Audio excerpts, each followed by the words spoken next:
El nacimiento del tercer mundo. Durante la década del 50, el modelo de desarrollo industrial generó grandes mejoras en la calidad de vida de los habitantes de Europa y Estados Unidos, y la economía soviética brindó estabilidad al régimen comunista. Pero hubo un grupo de países alejados de la lógica bipolar de la Guerra Fría, el tercer mundo. El término tercer mundo se usa para designar aquellos países que no forman parte ni del primer mundo, el capitalista occidental, ni del segundo, el bloque comunista.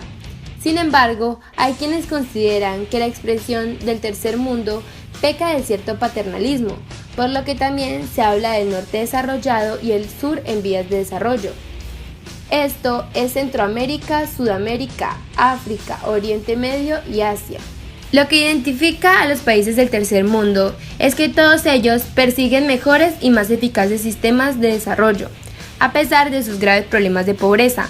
En cualquier caso, existen grandes contrastes en el interior del mismo tercer mundo, enormes rascacielos frente a la más absoluta pobreza, informática avanzada frente a formas de vida muy antiguas y a menudo primitivas. Hoy en día, el uso del término tercer mundo ha sido reevaluado, pues ya no existe el contexto político que lo generó, y por eso se ha empezado a hablar más bien de diversos grupos de países en vía de desarrollo o economías emergentes, entre otros conceptos.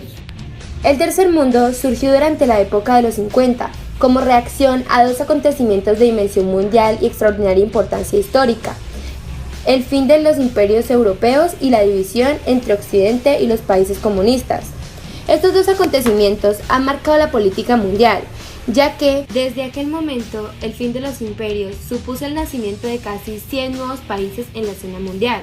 La Organización de las Naciones Unidas se fundó en 1945 con el concurso de 50 países. En aquel entonces habían grandes esperanzas de establecer un nuevo orden mundial que fuera efectivo. En 1980, el número de miembros de las Naciones Unidas era ya de 150, y casi todos los recién llegados se consideraban parte del tercer mundo o áreas en vía de desarrollo.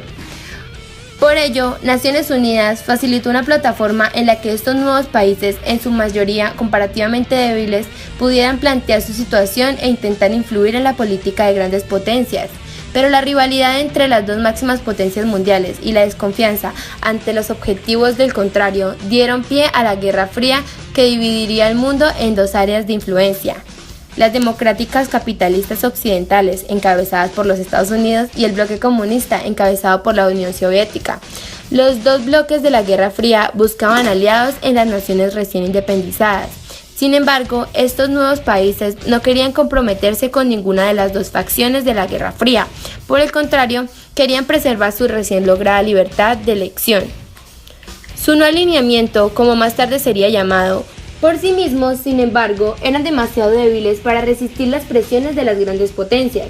Necesitaban actuar de manera conjunta. En 1995, representantes del tercer mundo, entre los que se encontraban Pandit Nehru de la India y Zhou Enlai de China, se reunieron en Bandung, Indonesia. Aquí dejaron bien claro que sus respectivos países no deseaban estar subordinados a las grandes potencias, y fue allí donde nació el No Alignment, movimiento de países no alineados. Para estos países no comprometidos era necesario concentrar todas sus energías en sus acuciantes problemas de subdesarrollo. A principios de la década de los 60, las divisiones mundiales eran claras.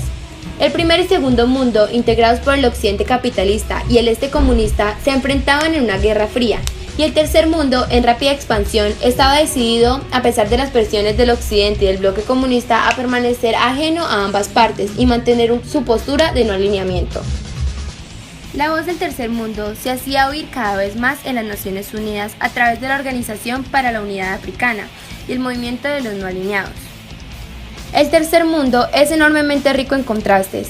Los países de América Latina ya disfrutaban de más de un siglo de independencia, y algunas zonas de esta enorme región tenían un elevado nivel de desarrollo, mientras que África era el más reciente y más pobre de los miembros del tercer mundo. Los problemas del tercer mundo no tienen tan fácil solución y son muchos. En los países pobres no abunda la gente educada o cualificada, por lo que se ven constantemente obligados a buscar ayuda en el norte, bajo la forma de asistencia técnica. Tampoco disponen del capital suficiente para aprovechar sus recursos, de modo que lo toman prestado del norte. Pero los objetivos de estas ayudas no siempre están claros y los países a menudo están más preocupados en salvaguardar sus propios intereses, por ejemplo, sus inversiones, que en ayudar al beneficiario en sus problemas.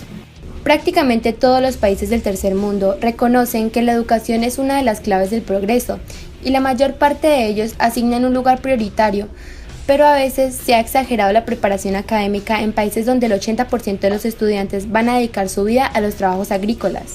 También se da el caso que la educación favorezca a los estudiantes unas expectativas demasiado elevadas que sus respectivas sociedades no pueden satisfacer. Estos jóvenes son muchas veces los promotores de los grupos de oposición a las políticas gubernamentales. Los países del tercer mundo se tuvieron que adaptar a las dinámicas de una economía industrial en proceso de globalización, pues su fuente de ingresos había sido hasta los 50 la exportación de materias primas hacia los mercados de Europa y Estados Unidos. Como uno de los principales problemas de los estados fue la distribución de la tierra entre 1945 y 1950, se llevaron a cabo reformas agrarias en casi todo el tercer mundo. Vivimos en un mundo interdependiente, en el que los ricos y los pobres, el norte y el sur, se necesitan mutuamente, dijo Brown en uno de sus informes. Sin embargo, en el momento en el que salió el informe a la luz, el mundo ya estaba inmerso en un proceso de recesión y hoy en día muy poco se ha hecho en torno a las recomendaciones de Brown. Cuando los países del tercer mundo atraviesan periodos problemáticos o sufren desastres, disponen, a diferencia de los ricos, de muy pocos recursos a los que echar mano. La riqueza mundial sigue estando abrumadoramente concentrada en las manos del norte y predominantemente en los países capitalistas del occidente. Es ahí donde se toman las decisiones económicas de importancia. El mensaje del informe Brown es que pertenecemos a un mundo interdependiente, pero los problemas del desarrollo en el tercer mundo no tienen fácil solución. Es el norte rico quien ha de decidir los términos en los que mantiene su ayuda a los países del sur, ayuda sin la cual el tercer mundo no podrá desarrollarse.